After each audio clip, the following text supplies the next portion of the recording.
اس میں پیشاب میں ایک علامت ہے جو جلسیمیم سے ملتی ہے، اور جلسیمیم بھی ٹھنڈی دوا ہے ویسے، لیکن لیکسیز میں اور اس کے پیشاب میں فرق یہ ہے کہ لیکسیز میں عموماً پیشاب میں کچھ رنگ پایا جاتا ہے، یلو یا اور کچھ رنگ آئے گا۔ اس کا کھلا پیشاب بالکل بے رنگ، وہ اس میں کچھ نہ ہو، صرف پانی ہی ہو۔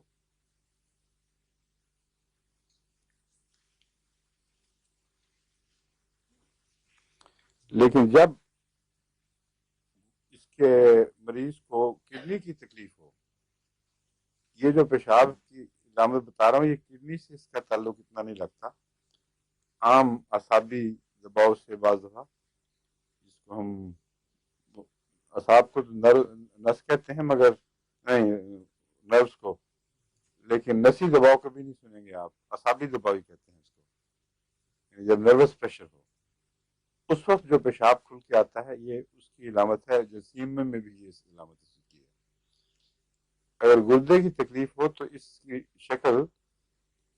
لیکسس کی بجائے لائکوپوڈیم سے ملتی ہے، کیونکہ لائکوپوڈیم میں سرخ ریت کے ذرات کافی آتے ہیں، اس سے وہ پہچانا جاتا ہے۔